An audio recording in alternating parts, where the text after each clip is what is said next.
തുമ്പലിനയുടെ ജീവിതം. അവൾ ആ സ്ത്രീയുടെ ജീവിതത്തിന്റെ ഭാഗമായി മാറി.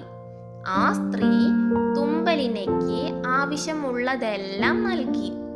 അവൾ വാൾനട്ട് ഷെൽ തൻ്റെ കിടക്കയായി, വയലറ്റ് പുഷ്പത്തിന്റെ ഇതളുകൾ കിടക്കയായും, മനോഹരമായ റോസാപ്പൂക്കളുടെ ഇതളുകൾ പുതപ്പായും ഉപയോഗിച്ചു.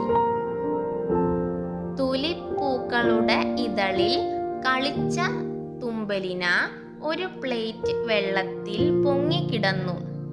തടാകത്തിനു ചുറ്റും സഞ്ചരിക്കാൻ അവൾ 2 കുതിര രോമങ്ങൾ ഉപയോഗിച്ചു. അവൾക്ക് മനോഹരമായ ഒരു ശബ്ദമുണ്ടായിരുന്നു. അവൾ കളിച്ചു, പൊങ്ങിക്കിടന്നു, ബോട്ട് തുഴഞ്ഞു, മനോഹരമായി പാടിയും യാത്ര ചെയ്തു.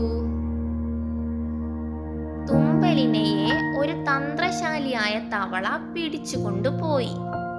ഏറെ നേരം കളിച്ച ശേഷം തുമ്പലിന വാൾനട്ട് ഷെല്ലിൽ കിടന്നുറങ്ങി. അവൾ ഉറങ്ങുമ്പോൾ ഒരു വലിയ തവള ജനാലിലൂടെ ഷെല്ലിൽ ഉറങ്ങുന്ന തുമ്പലിനയെ നോക്കി. തവള അവളുടെ സൗന്ദര്യം കണ്ട് അമ്പരന്നു. തുമ്പലിന തന്റെ മകന് അനുയോജ്യമായ പെൺകുട്ടിയാകുമെന്ന് അവൾ കരുതി. അവളെ എടുത്ത് അവളോടൊപ്പം ഓടിപ്പോയി. നിർഭാഗ്യവശാൽ ഒരു തവള തട്ടിയെടുത്ത തുമ്പലിനയെ ആരും ശ്രദ്ധിച്ചില്ല. വലിയ തവള അവളെ അവളുടെ കുടുംബം താമസിക്കുന്ന കുളത്തിലേക്ക് കൊണ്ടുപോയി.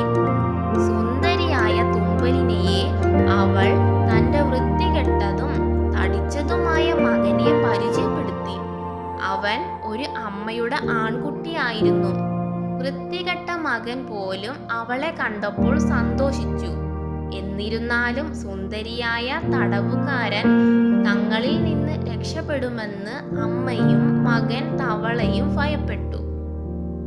അവരുടെ പിടിയിൽ നിന്ന് ഓടിപ്പോകാൻ അവളെ അനുവദിക്കുന്നതിനു പകരം അവൾ തുമ്പലിനയെ ഒരു വാട്ടർ ലില്ലിയിൽ ഇട്ട് ലില്ലി കുളത്തിന്റെ നടുവിൽ ഇട്ടു.